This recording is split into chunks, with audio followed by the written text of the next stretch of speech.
Welcome to the Arrington Gavin Show. Real talk, big opinions, and fearless conversations. From the front lines of politics to the latest in pop culture. From breaking sports headlines to the stories that move the world. Nothing's off limits, and nobody's holding back. Arrington Gavin is here to break it down, build it up, and keep it all the way real. So turn it up, lean in, and let's get into it. This is the Arrington Gavin Show. Oh, hello, ladies and gents.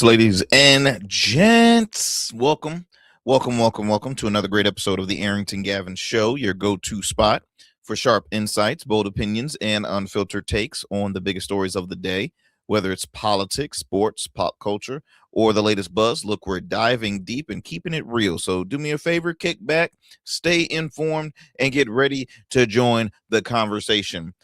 On this evening's conversation, look, one of my all-time favorite shows was just announced that it was canceled. But also, in another story, one of my other favorite shows could possibly be making a comeback. Ooh, I'm enjoying the suspense. Also, y'all, Democrats are continuing to turn on Eric Swalwell, once a rising star in the Democratic Party, former California congressman, and I say former because it was announced that he will be leaving.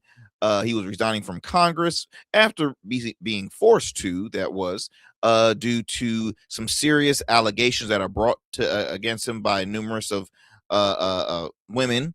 A few of them, I believe, were former staffers as well. You also know that Eric Swalwell was in the running of becoming possibly the next governor of the state of California, one of the most expensive, probably the most expensive state in the country, third or fourth expensive state in the world, economy-wise. He was in the high rankings on the Democratic primary side.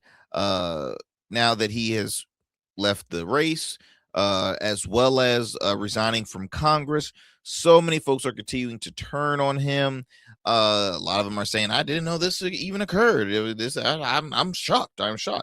And now, obviously, they're pushing towards next. Who's the next to I guess succeed in this Democratic primary race for governor of California. Now, I've brought up before, this is probably the greatest opportunity for the California Republicans, because the Democratic Party, as far as their candidates in this governor's race, in my opinion, they're a little bit shaky, right? You got a few controversial figures in there. You have a billionaire, Tom Steyer, who's not controversial per se, but it's like, okay, you continue to bring up the question, okay, is the Democratic Party now the party of money? Are they the party of big business or wealth? I mean, Tom Steyer is a billionaire who, paid most of his money in running for as a candidate for president of the United States, didn't succeed. Now he's putting in a lot of money in on this governor's race. We don't know, right? And then you have Katie Porter, who is also a former member of Congress, or either former or current member of Congress representing California, who was just a flat out just rude person. Like, I mean, there's this video that circulated across social media where she's literally yelling at her staffer, "Get out of my effing shot. You're in my shot." I mean, yelling. And I'll be honest, yell at me like that, I'm out. I'm walking. You don't treat people like that. And so, again, when you're nasty to an individual like that, what makes you think like a whole state is going to lean behind you as a great leader? Come on now. Let's just be real. But we're going to talk about that. Also, in Virginia Beach, which is right next door to my home city of Chesapeake. Virginia Beach is the largest city population-wise in the state of the Commonwealth, in the state of Virginia. It is a tourist destination. You have the ocean front, you have the beaches, obviously you have the restaurants, you have the venues. Pharrell had debuted his very popular music festival, Something in the Water, here, not once, but he did it twice. We have numerous of other festivals. You have a sand soccer tournament.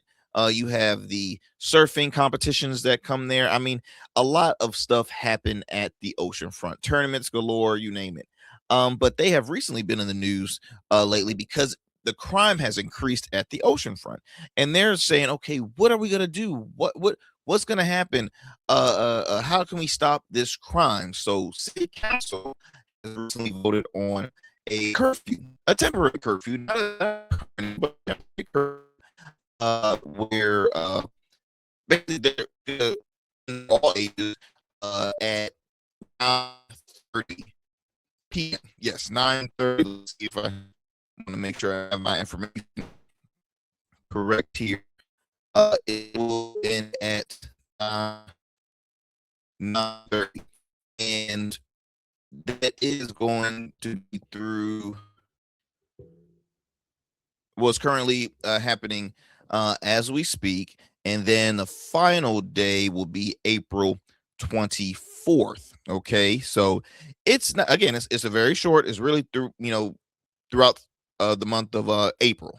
For the month of April, they were doing this curfew, and a lot of people are not happy, obviously, because folks are like, "Hey, look, this is where I have fun. This is where I have a good time. Why do I have to abide by this curfew when it's a crime issue? Like, shouldn't y'all just take care of that?" But we're going to continue to share, and also a lawsuit was filed too, so we're going to talk about that as well. We got a lot to share here on the Arrington Gavin Show. As always, thank you so much for taking the time out of your busy schedule to chime in to yet another great episode here. As you know, we drop new episodes weeknights, Monday through Fridays at 7 p.m. Eastern Standard Time on YouTube. Our YouTube channel is The Arrington Gavin Show, so it's very simple, right? You can also listen to us wherever you get your podcast, whether that's iHeart, radio, Spotify, Apple, just to name a few. We're on all major podcast platforms. You can also listen to us on the radio airwaves. So if you happen to be in one of these few cities like Las Vegas, you can be listening to the Arrington Gavin Show by turning your radio dial to KSHP 1400 AM and 107.1 FM Fridays at 8 p.m. Pacific time. Again, Fridays, 8 p.m. Pacific time, to the Arrington Gavin Show, only on KSHP 1400 AM and 107.1 FM. Then we're going to take a trip over to the metro Atlanta area, ATL. Turn your radio dial to WDJY 99.1 FM.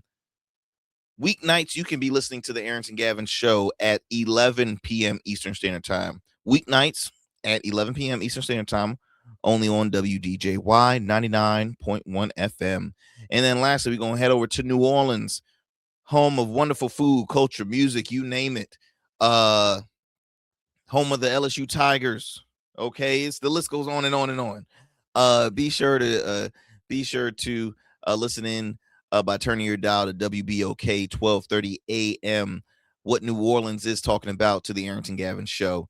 Weeknights at 7 p.m. Central Time. Again, that's only on WBOK 1230 AM. What New Orleans is talking about. All right, family. Look, I hope you all are having a wonderful evening. I'm having a great evening. I hope you enjoyed the last show we've had where we welcomed Brenton Jamar, who is 1/3 of the founders of I See You Bro Collective, where they're focusing on a plethora of things, but mainly self-healing amongst men of color and black men. Okay, black men, but also just men of color. I'm talking yoga, therapy. The conversation is so important, especially after the recent sad story about our former lieutenant governor Justin Fairfax. Mental health is a serious thing that you cannot shy away from. Okay, you can't ignore it. It's important that we all take care of ourselves. We all, we especially those that are big givers, those that have service hearts. I consider myself one of those individuals. I put a lot of my time into helping others, and sometimes I'm like, wait a minute, I got to make sure I got to take care of myself. I have to know when to wait. How is Arrington doing? How is Arrington feeling? Am I okay? Right? If need be, I need to share it with somebody. I can't just hold stuff, you know, to myself. I gotta share it. And I'm fortunate to have a support system where I can do that. But again, want to shout out Brenton for coming on, and hopefully he will not be a stranger. Okay, we're going to be excited to have him on the program for more shows. Also, we're hoping we're going to be bringing on some uh candidates, some more candidates. We've been interviewing a lot of folks that are running on a state level, whether if it's Congress, Senate. We're going to be talking with some folks running for it's time to bring it down to local. So I'm going to be talking with some local candidates soon here on the show, because it's important to understand what's going on in your local communities. I've said it time and time again. We watch and we listen to a lot what's going on in Washington and all the turmoil and chaos happening amongst this administration. I can have a whole long episode just talking about that, which we'll probably chop it up just a little bit. But what happens on a federal level is a trickle effect. It trickles down on a state level, and then it trickles down on a local level. And you have to be aware of the game. You have to be aware of how this structure works. You have to be aware of people who hold certain positions. You have to be aware of who is your clerk of circuit. I can't even say the word. Circuit court clerk. Okay, you have to be aware of your city managers, commissioner of revenues. What else? Members of your school board, your council.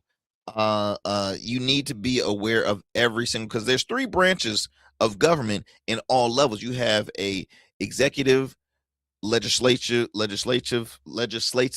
and judicial. I know I feel I cannot talk today, but there's three branches of government that occurs on a local level, state level, and on a federal level. And it's up to you. And I keep on saying this because folks always say, well, how do we do this? How do we do this? And I get it, right? Transparency is difficult right now amongst electeds in the community, but at the end of the day, we also have capabilities, and you might not, but if you do, get in touch with somebody. But you have capabilities of having technology right under your fingertips, right? You're on your phone all the time looking at social media.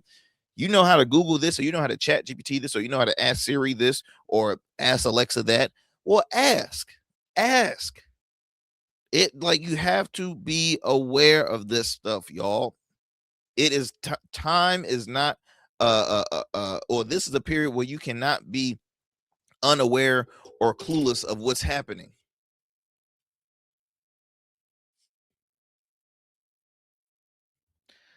As I pick out my beard while I talk to you all, we have to be aware. We have to be informed. Knowledge is power. And see, people want to. There's folks out there that are happy that you don't know a lot, and they want to keep it that way, because we see, the more you know, the more they're intimidated, the more they're fearful, because they're like, oh hell, they done find out, they're aware of how the game works, they're aware of it. No, you have the power. You have the power. You are the bosses. Elected officials are employed by you. You know what pays their salary? Taxpayer dollars. You pay their salaries. So if I'm paying somebody, I want to make sure they're doing their job. I'm going to have some questions. Okay? If you don't feel like talking to them at city meetings, right? Because not everybody are public speakers. Hell, I'm one of them. It is crazy because, like, well, Arrington, you have a show. Look, I'm in my own little bubble here. All right, I'm not in front of a all eyes looking on me kind of thing. I'm in my comfort zone right now. But it took a lot of work, because I didn't always start off really confident and clear like this. I was fumbling and like, but at the end of the day, there are other ways to stay informed, other ways to keep tabs on what's going on. You can email your electeds, and if they do not respond to you, hey, guess what? That's all right. Come voting day, I'm remember that, because now I got receipts. See what I'm saying? You can always call. If they don't ever reach out to you, okay, I remember that because I got receipts. Come voting day, I'm gonna vote your tail out. That's how it goes, people. That's how it goes.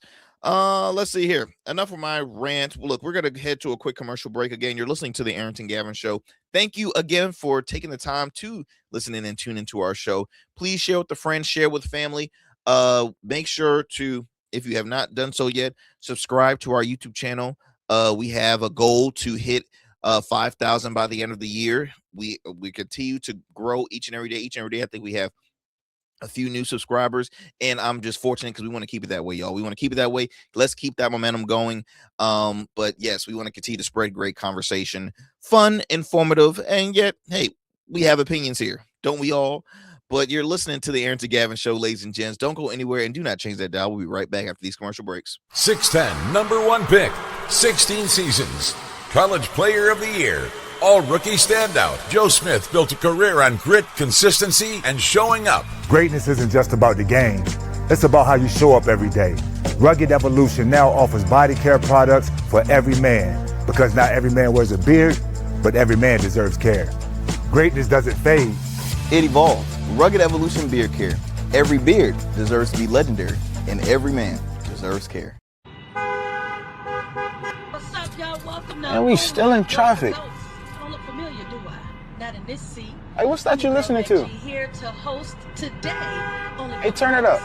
With me? Yeah, this that new Gold Verse app. I got you. So y'all want to know where the goats are? They're off on the sidelines.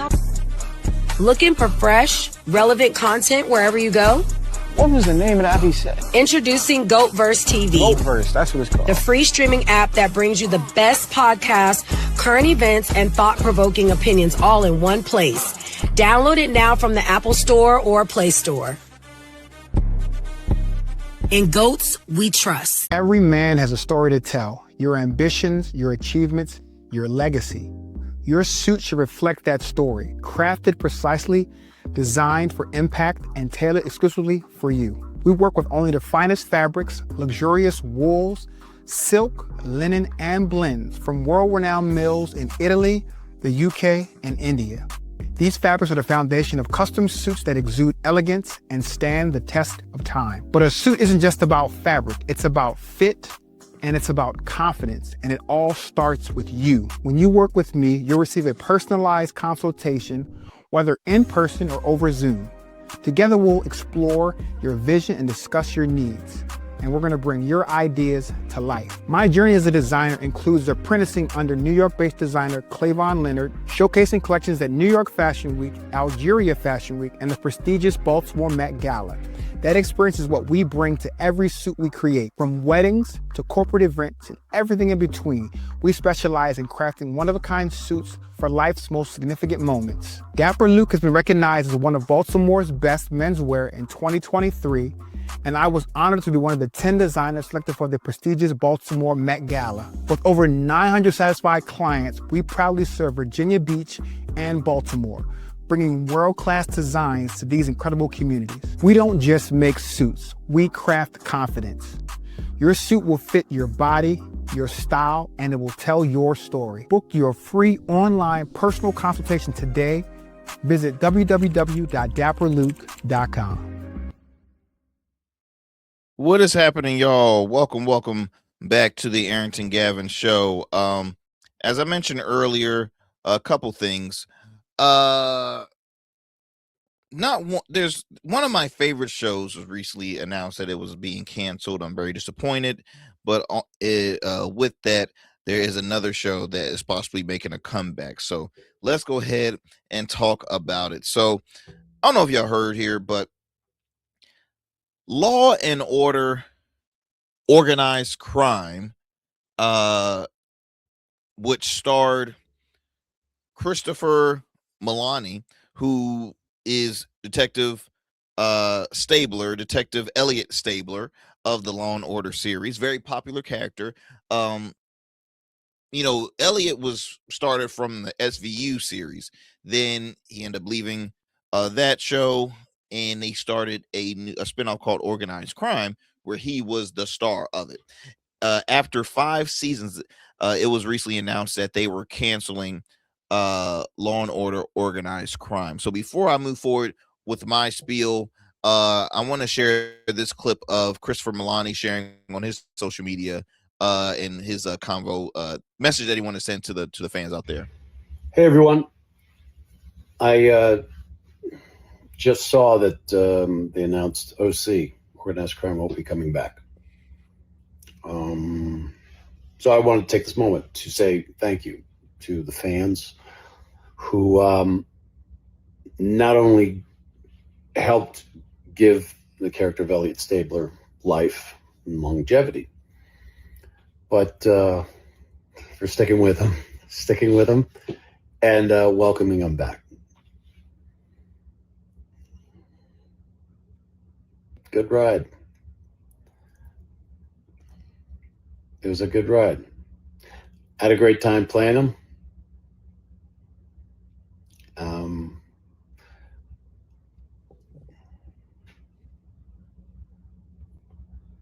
It was a great ride.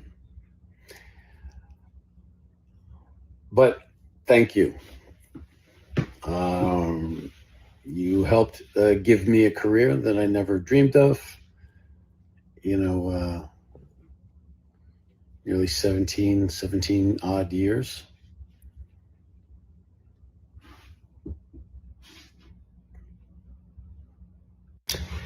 Now, y'all, first of all, I am trying so hard. I said I was going to do this. But seriously, I mean, Law and Order SVU alone is my show. I'm trying not to cuss here, but it is one of my favorite shows. But Organized Crime, because see, I love like mafia based thing, crime, crime famous. I love it. I love American Gangster, Harlem Godfather, Sopranos. I love that stuff, right? I thought this was a great show for him. By the way, Elliot Stabler, well, Christopher Milani, 65 years old, looks great for his age. I hope I in shape like that guy, because I was not thinking 65. But I mean, hey,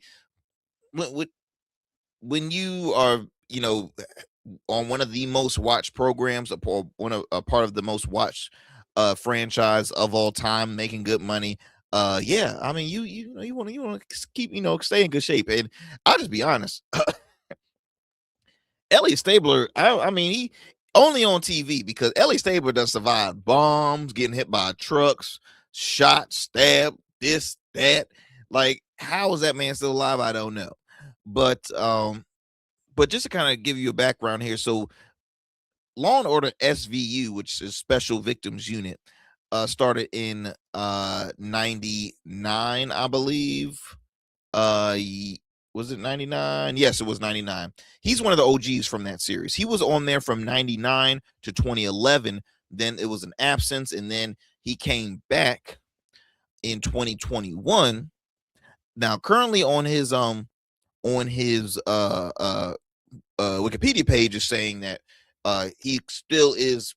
He's not like gone from the franchise. They're still having, they're saying 2021 through present on under SVU, but as far as for Organized Crime, it was canceled. So it's 2021 through 2025, which he has been nominated for Primetime Emmy, which he should have won the award. Bump having a Primetime Emmy, but his resume is already successful. He was on Oz. That was a popular show on HBO from 98 to 2003. Then he did a show, and he also executive produced a sci-fi series called Happy from 2011 to 2019.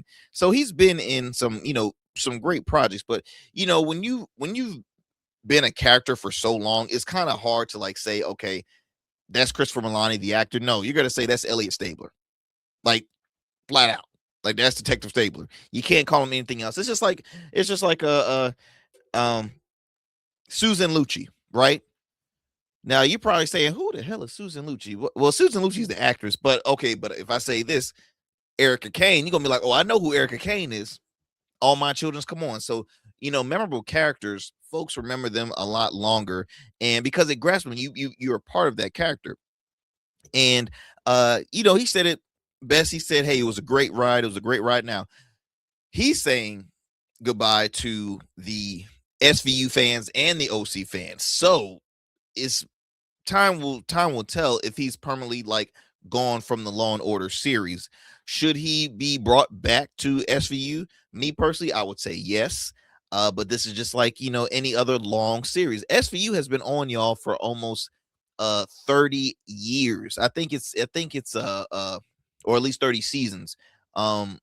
They're easily on like what, season 26, 8 maybe, or 27. I could be exaggerating, but it's not far away from it.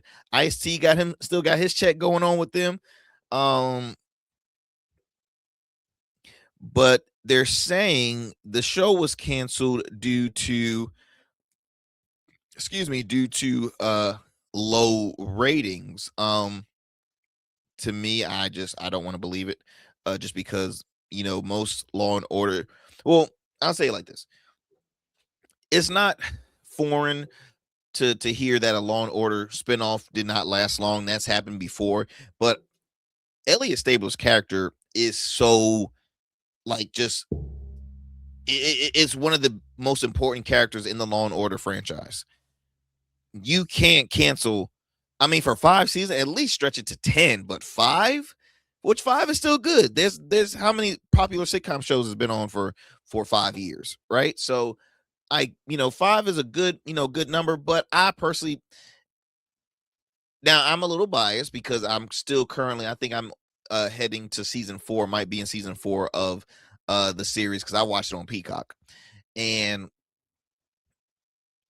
I don't know if the storyline couldn't stretch more, but I love it. And you got to think about too, organized crime. You're in New York City. How much can you extend? Like, you've already hit, the drug lords. You've hit the trafficking. You've hit the cyber attacks. You've hit this. You've hit that. You've hit every single, the mafia, the Irish mob. You've hit every single involvement in organized crime. What else is there? What else is there left? But then again, you got to go back to SVU. SVU is always about, okay, someone was sexually assaulted, right? And they're finding who the predator is. That's pretty much every single episode. Now they've extended more, but I'm saying it all comes down to assault victims, right? Sexual assault victims. And so yeah, I'm trying to cope with this, man, because I really enjoy the show. But again, 5 years, good run. I wish it was longer. Is it room for a comeback for organized crime? Probably not. But I just think that his character should not go. That's what I'll just leave it at that. I don't think Elliot Stabler's character should go, but to Christopher Milani's opinion, it looks like we have seen the last of Elliot Stabler. So to all my Law and Order fans that listen to the Arrington Gavin Show or that watch the Arrington Gavin Show, let me know what your thoughts is. Leave us a comment in this video below, or you can also reach out through our social media on Instagram. Make sure I'll put a post on it soon. You can also email us at our website, on our website, www.theagshow.com, www.the as in Apple, G as in George, show.com. There should be a tab where you can send us an email. We can talk from there on that. Let me know what your thoughts is with this recent news about Law and Order, organized crime being canceled. A lot of great shows, man, have been canceled. I mean, what's up with that, right? And it used to be, okay, if this is canceled on this platform, maybe another streaming platform should pick it up. But I don't know if you realize so many of the same platforms, they keep on buying all of them. Everybody's buying everything, and so it's just like, damn, like we need this, but it's so much content. It's just so much content. Let's go ahead and move it on from this, because as I mentioned, this is a sad story about hearing about, my favorite show ending, but one of my other favorite shows could possibly be making a comeback. So the Chappelle Show could be making a comeback. Dave Chappelle, one of my all-time favorite comedians, number 2, right behind the late great Bernie Mac, stands firm through backlash and considers revisiting the Chappelle Show. So let me go ahead and play this clip here where he sat down, I believe, with wrong clip. Here we go. I think this is right here. So this is yeah, he sat down with the Associated Press, and here's what coming from Dave Chappelle's words himself. Chappelle Show. I know, just for me personally, a lot of my friends and everything, we save those DVDs and watch those episodes over and over and over and over. It is a classic, those episodes. Is that something that you think that you would ever revisit, or you move past that? Man, if you would ask me that question a year ago, I'd have told you absolutely not. But in the last few weeks, it's come up a lot, and I'm considering it. Chappelle Show. I know, just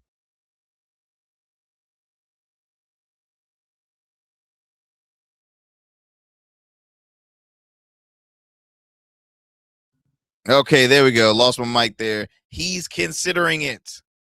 Y'all, I couldn't be more thrilled.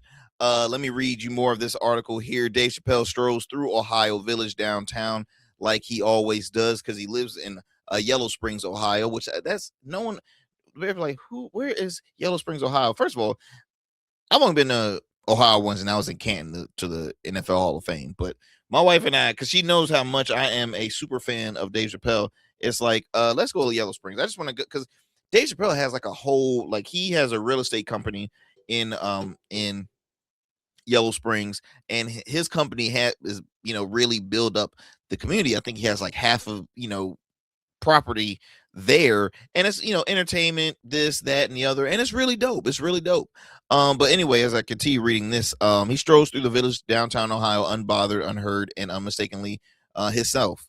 There was no stage, no spotlight, just Yellow Springs, where he's lived for decades, a place he spent summers as a child while his father worked as dean of students at nearby Antioch College. It's in a place like this, away from the glare, excuse me. You hear that? The glare, where Chappelle finds clarity and continues to sharpen a comedic voice that has sparked debate, drawn criticism, and through it all, refused to bend. He says here, I've had a lot of support from my people. He's an Emmy winner, a Grammy winner.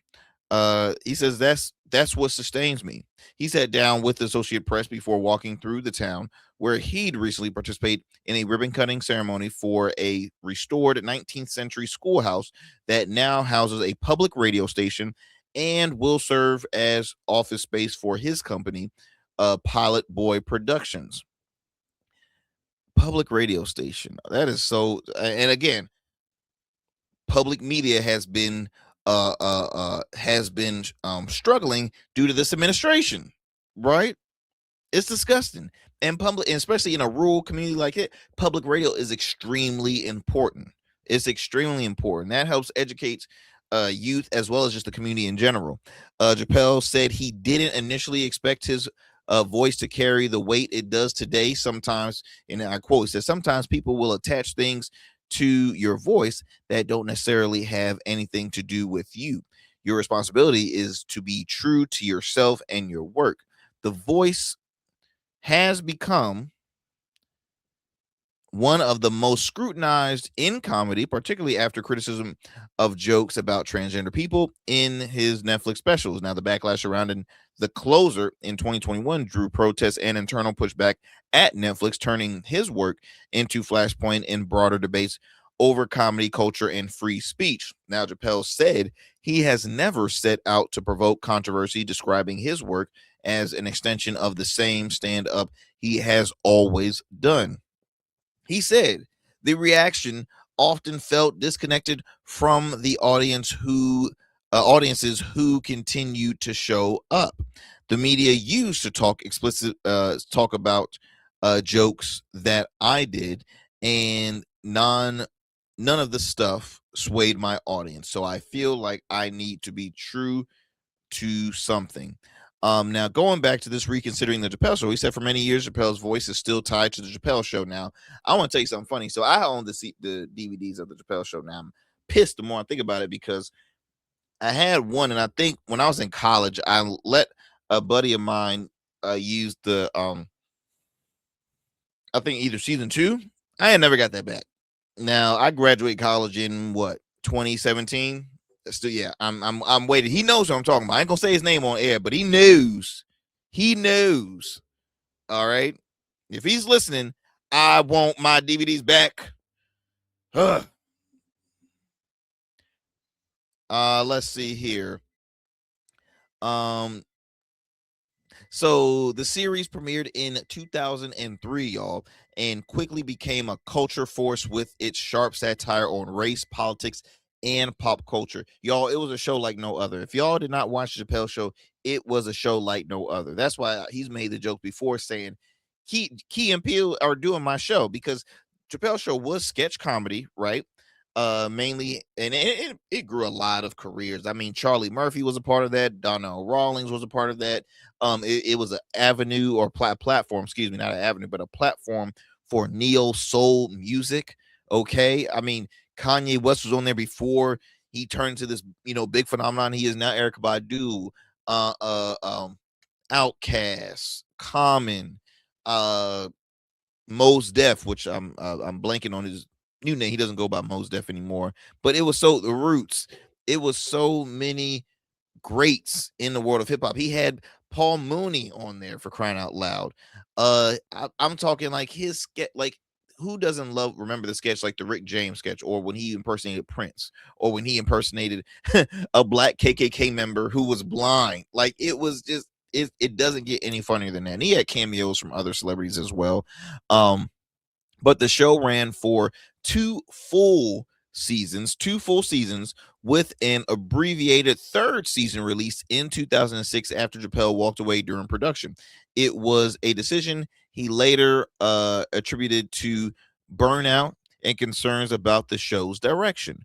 Now, Chappelle says he's at least open to the idea of revisiting it. Okay.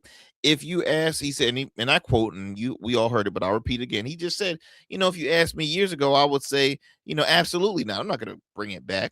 But now he said in the last few weeks, I'm considering it now. And I wonder why in the last few weeks in 2026, why all of a sudden is he considering revisiting Chappelle Show? Now, me personally, being a true fan of Dave Chappelle, yes, it's exciting to see any new projects from the Dave Chappelle.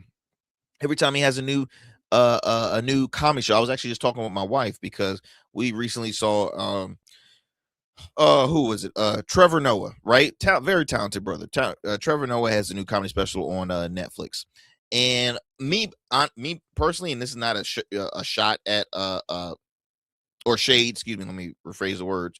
This is not shade towards Trevor Noah, but his stand-up for me is always like consistent. It's good, don't get me wrong, he's hilarious, but it's like it's consistent. It's on this consistent lane. Like it's similar to the last one, even though the jokes are different, but I'm very like, you coast, you're an autopilot for me. And someone like a Dave Chappelle, I'm always like I know his persona, obviously. I know how he vibes on the stage, but it's always something new. It's always something fresh. It's always something like, man, every single special is better than the last one. It's better than the last. Like, for me, it is, right? And that being said, when you bring back something that was already so successful back then, it's a gamble to think that you're going to have that same success, right? Or success at all. How many times have we seen films being rebooted and X, Y, and Z? Coming to America 2 was trash. Okay, the first one was great. Don't get me wrong. But the second one, it was bad. It was so poorly bad. But hey, I support it. I'll still watch it again because I'm a huge Eddie Murphy fan. And the black community, we always gonna stand with Eddie Murphy. Like, let's be honest. Any projects he has, we gonna stand with it. I'll go back to Beverly Hills Cop.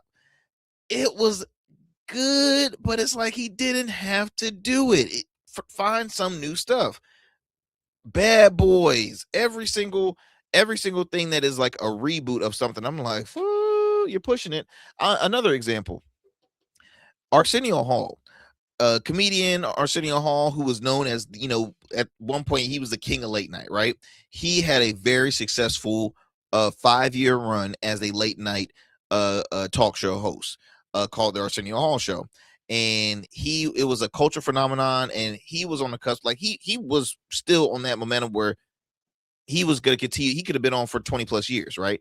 He decided to end it after 5. He ended the show. They didn't. He walked away from the show. Fast forward, right? Years later, he tries to bring it back. It got canceled after 1 season. He didn't leave. The production, the company, and the network, they said, no, ratings suck. You got to go. After 1 season.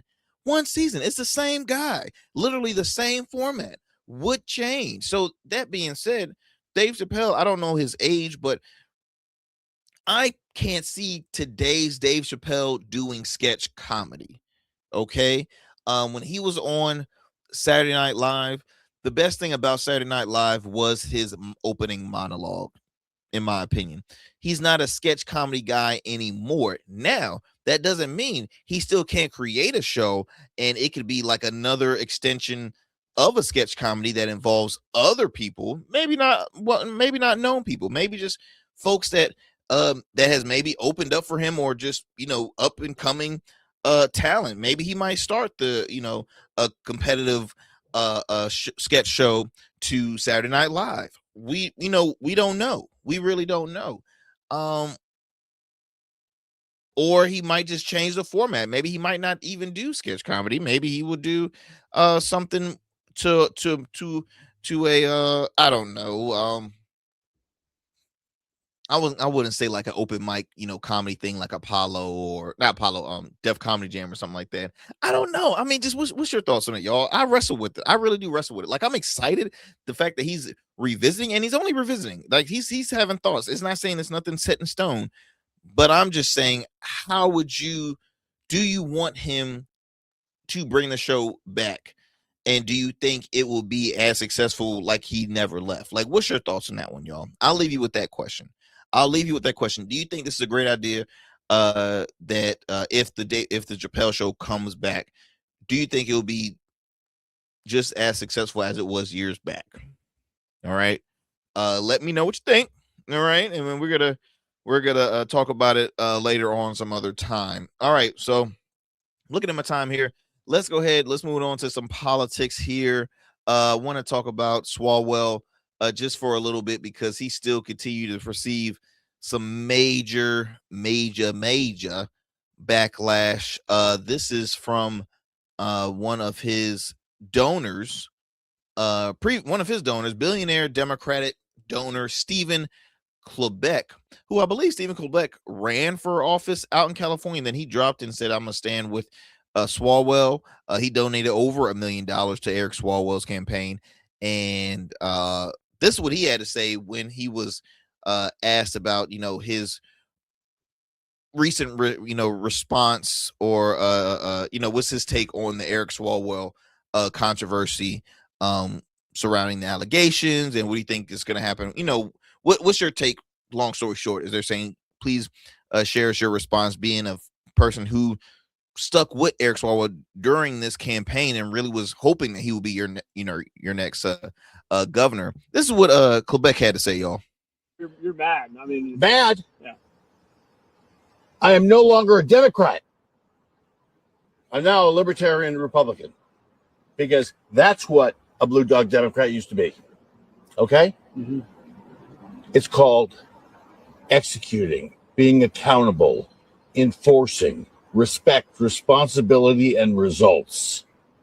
Knowing what your job description is, delivering results, unifying, making this country great, the great brand we have. Okay? First, say you're mad. I mean, mad. Yeah. So that was just a little bit of what he had to say, but he had some more to say. So I'm going to actually read from this article from Fox 11 in Los Angeles. Here it says, billionaire businessman who you just heard says he forced the representative Eric Swalwell out of his Beverly Hills mansion over a recent weekend He claims a congressman broke his trust as multiple women accused Swalwell of sexual assault and misconduct allegations. He continues to deny. In a recent one-on-one, the gentleman who y'all just heard, Stephen Klubeck, expresses anger and disappointment following the allegations. He said he is now a libertarian Republican because that's what a blue collar Democrat used to be. That's an interesting take. First and foremost, what the hell is a libertarian Republican? Either libertarian or you're a Republican. Okay. Now, I've heard folks say, look, I'm either a liberal conservative, right? That's more understanding, or a liberal Republican, because you have somewhat of a liberal views, but you have a small ounce of maybe liberal, but you still consider yourself more of a Republican. And I've heard vice versa. I've heard conservative Democrats. Hell, I was raised in a conservative Democratic household where you support Democratic you support Democrats in those values, but you also have a strong conservative base where sometimes, hey, you might vote for a Republican from time to time, maybe sometimes more than you do at one point as a Democrat. That I understand. Now, a libertarian Republican is an interesting statement. That's a first for me, because, and I get this all the time, like, y'all, when they ask, okay, what is an independent to you? Or like, how do you, like, I consider myself independent, right? Now, there are times where, because for me as an independent means that I vote on person, not party.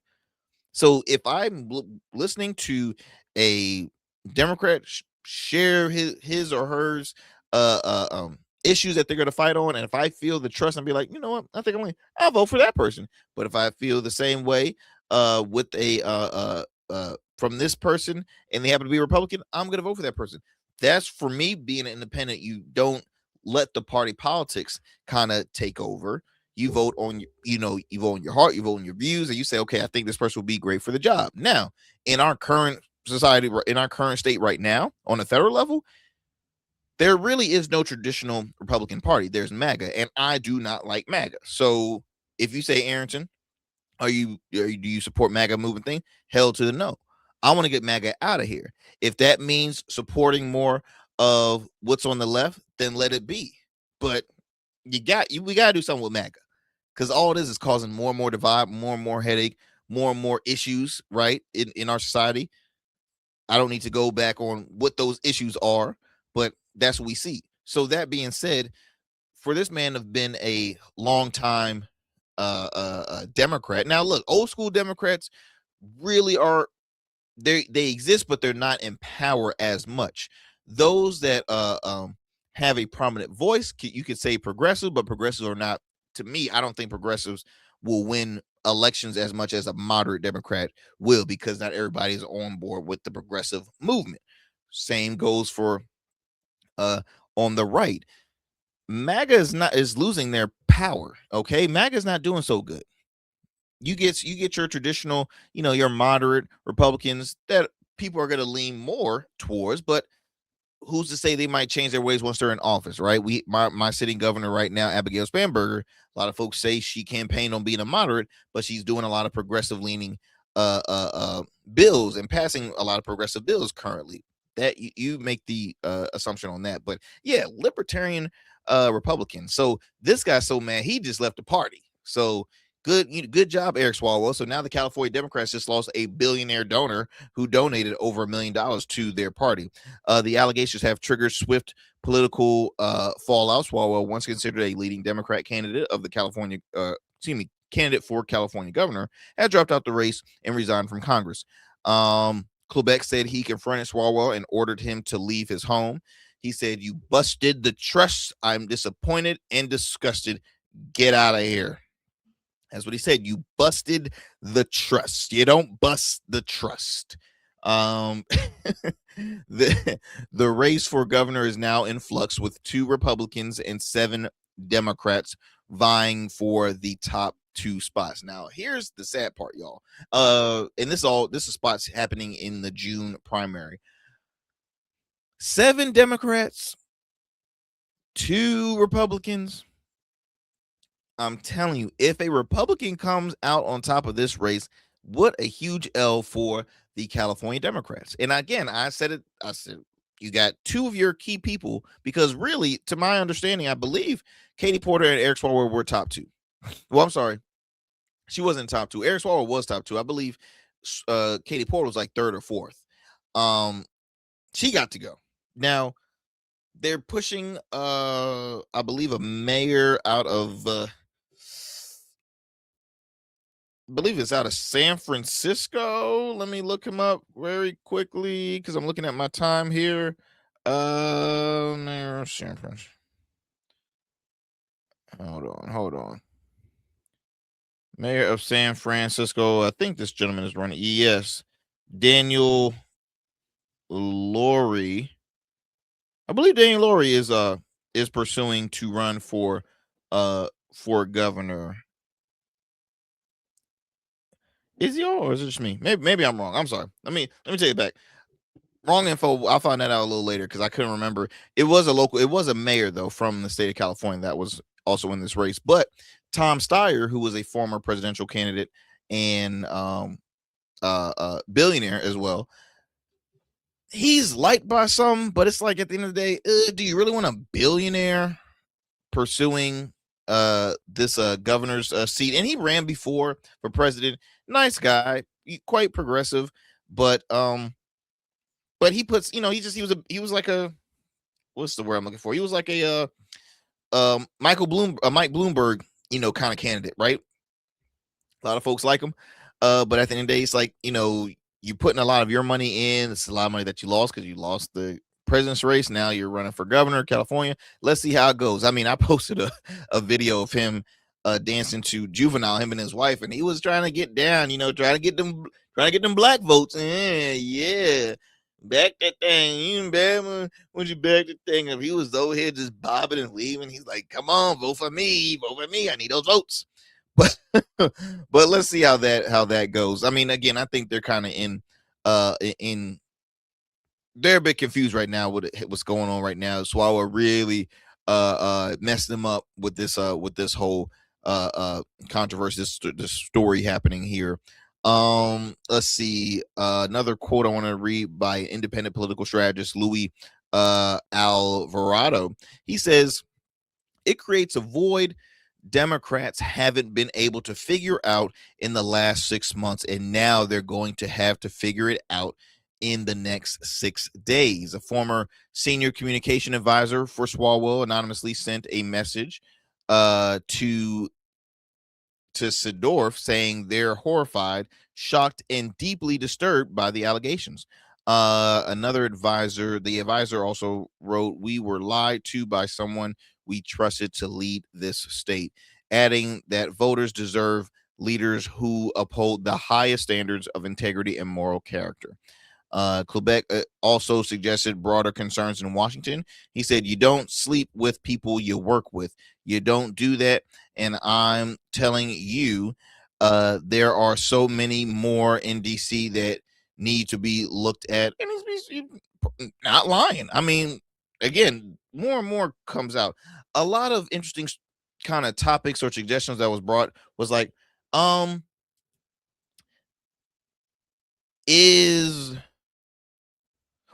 now, right? If this was something that was brought up or or told in X, Y, and Z, like why now? So this is Senator Ruben Galeo, who summoned reporters to his office recently to disavow his friendship with Swalwell. So here's what he had to say. Let me see. I'm looking at my time. Let me try and play that clip very quickly here. I called this today because there's just a lot of rumors going around about me, about my family. I want to make a couple of things very clear. Number one, Eric Swalwell lied to all of us. He lied to the most powerful people in this country, and they trusted him. They trusted him with some of the most sensitive spots in our government, whether it was on Judiciary Committee, Intel Committee, impeaching Donald Trump. And that clouded my judgment, my friendship with him, our family's friendship together with him clouded my judgment. And I was wrong. I deeply, deeply regret that. The women that came forward are courageous, and they still deserve justice. But to be clear again, I also had no knowledge of predatory behavior, sexual assault, or harassment. And unfortunately right now, the same people that are attacking in 2024 are using this horrible situation that's been thrown upon these women, thrown upon Eric Swalwell's family, and using this as an excuse to politically attack me, lie about me, and lie about my family. I will not take that lightly. So that was a Democratic Senator Ruben Gallego, Gallego. I hope I pronounced it right. I apologize if I didn't. But there was also a clip of him, sharing that there were some rumors. But again, no, who believes rumors, right? But the fact that the thing is, y'all, folks are like, he's been in Congress for 10 years. Swalwell, that is. He's been in Congress for 10 years. Nobody had any, was under the impression or this and any other, or haven't heard. Because, see, if it's a rumor, the rumor has to be shared and be like, is it true or is it untrue? Okay. All right. But now it's an investigation, right? It's an investigation, and it's a serious one. And a lot of folks are saying, why do folks hide this in Washington? That's why, you heard from the gentleman, the former donor to him, saying it's more things like that happening in Washington that needs to be looked at. And it's a shame. It truly is a shame. But this is real quick, because I think we have like less than 60 seconds less. Really quickly, I want to play you this clip to end it off. This is the Congresswoman out of Colorado, Lauren Boebert. Here's what she had. This was what she had to say after being asked about all the issues happening in Congress, where you have not one but two men who left due to sexual allegations. Yeah, go to church, find Jesus. Why is everybody so horny here? She says she acts like she is so holy now. Yeah, just go to church, get some help. Why is everybody so horny here? Coming from the same individual who was kicked out of a movie theater. I think her and her companion went to go see Beetlejuice, and she was vaping. All right, and they were getting pretty intimate, pretty handsy. He was groping and caressing, and she was doing the same thing to him in a public event, in a public space where folks are there to, and it's a family place. Again, people are here to see a great stage play, and you over here vaping and getting all handsy. And how embarrassing. You're an elected official who represents a community, and you had to get kicked out because you're like that. So you got the nerve, lady, to say, why is everybody so horny? Like, gosh, find Jesus, do this, do that. Why is everybody so horny here? I'm like, well, ma'am, look, have you looked in the mirror? Like, you're telling on yourself. Y'all, all I want is to see some accountability and stop on all this hypocrisy, because it's disgusting here, y'all. But look, that is my time. Thank you again, as always, for sticking with us here on the Arrington Gavin Show. Be sure to continue to tune in to more great episodes. As I mentioned, we're going to be interviewing some more candidates. This time we're going to focus on some local candidates, and we're going to have some great and deep conversations here on the Arrington Gavin Show. As always, stay blessed, stay safe, stay informed, and I will talk to y'all soon for another great convo here on the Arrington Gavin Show. Peace and blessings.